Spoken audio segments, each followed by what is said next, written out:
Inspired by textures, shapes, and time periods in fashion, Jamaican designer and stylist Kaysian Wilson-Bourke's work is an explosion of color and culture. Her pieces have been featured in numerous publications and multimedia projects, both locally and internationally. And so it's a pleasure to have her here with me in studio to tell us all about it. Hey, Kaysian. Welcome to Smile. How are you doing? Thank you. I'm doing good this morning. Thank you. So I want to start with your journey into fashion. How did this all start for you?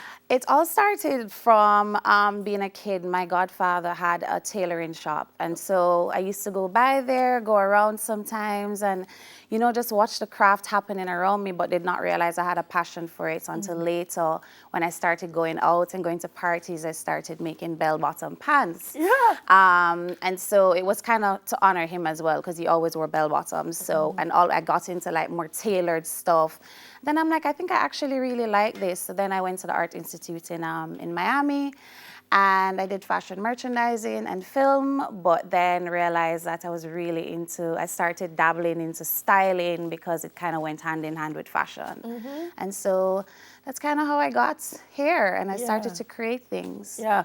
I find, and people are going to cuss me, but this is my experience, that people with a design background are some of the greatest stylists.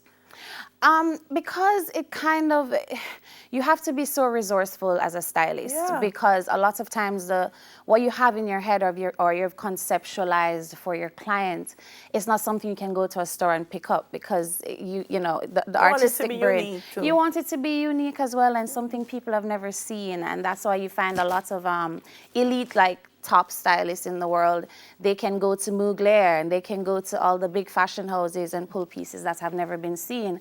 It's harder for stylists that are not at that level to do that. So you have to start creating your pieces. Yeah. What do you think is the hallmark of a great stylist? Because people say stylist to the stars. You're a celebrity stylist. What makes a difference when someone says, oh no, that's the person that I want to style me? What do you think that is about you?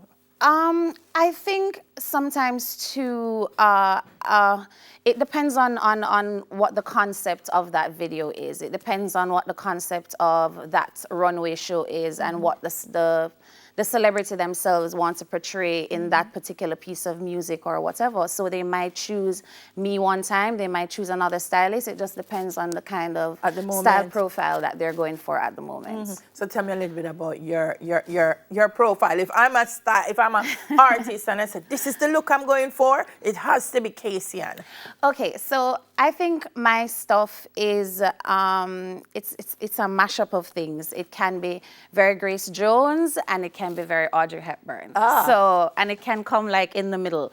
So I like a clean aesthetic. It can be elegant and resort, but I also like to add edge, and I like structure. And I love dancehall. So, because I'm in Jamaica and I grew up in Jamaica, and I love reggae and dancehall. So I'm very inspired by what is happening in our dancehall culture, because it's some of the coolest things that's happening in the world, right? Yes. So we can't leave that out. Yeah, and what's that challenge? Because I find that we have to capture the essence of Jamaica, and at the same time, we're competing with global images and global concepts of what artists should be.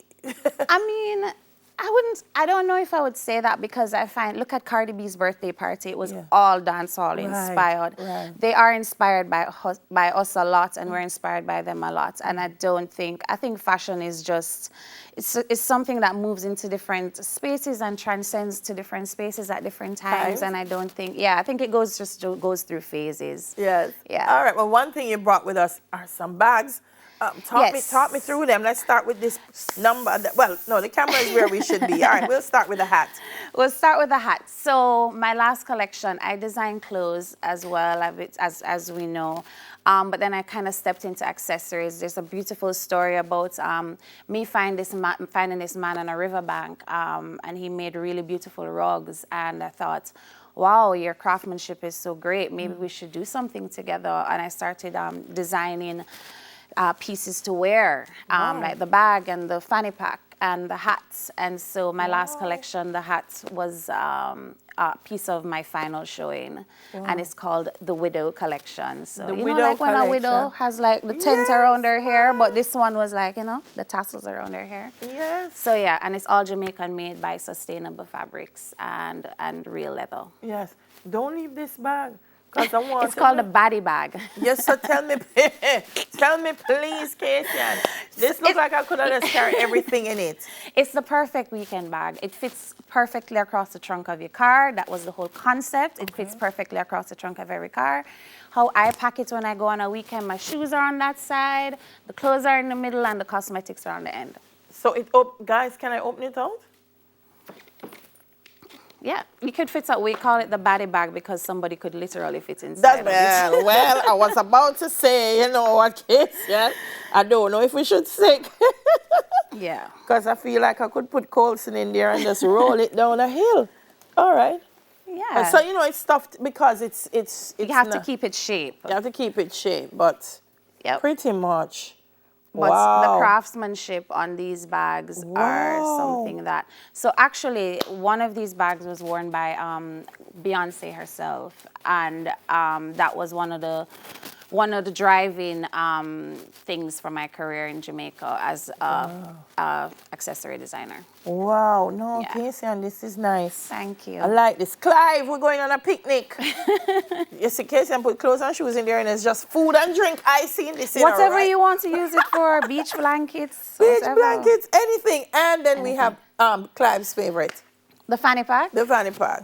Yeah, the fanny pack, you know how fanny packs are in, so you can kind of wear it to the, you know. Yes. That's what I like about it. It's adjustable. You can put it anywhere that you want. Anywhere you want to. Anywhere. It's a vibe. Clive, is this leather? Oh, that's the one Clive likes. Yeah, you keep asking about it. That's the one he likes. Yeah, and it's all leather and brass. The buckles are brass. All leather and brass. Wonderful. So Kaysian, it's like a whole evolution. I mean, we started from making bell bottoms and going to parties, and now here we are. I mean, did you envision that this is where it would be today? No, I didn't envision it. I've always just said I wanted to be in fashion. I know it was my passion since I was a little girl. I remember staying up late to watch Miss Jamaica, and it wasn't for who would win. It was because of like the gowns and the dresses. So I still get goosebumps when I think about fashion and I feel fashion, and I think it's art, and I think it's my piece of art to contribute. Well, we're looking at some of the art that you've created, some corporate, some music videos, some of the biggest names in Jamaica. Listen, man, if you can dress Ground Godzilla, you know, and him all right, it means that you have it. Yeah. We have to go, but where do we find you? Your label's Flower Child. My Instagram is flowerchild1999. You can message me, DM me on there, or Kaysian@gmail. Kaysian@gmail. Please check her out, guys. I love the colors, always making bold statements. There she is, Flower Child 1999. Go check out Kaysian. Stylist to the stars. Love it, Kaysian Wilson-Bourke. There's the hat. Come here, go style. He's a star, you know. So we're going to work it out. All right, when we come back, we're going to find out what the National Family Planning Board has in store for World AIDS Day. That's today.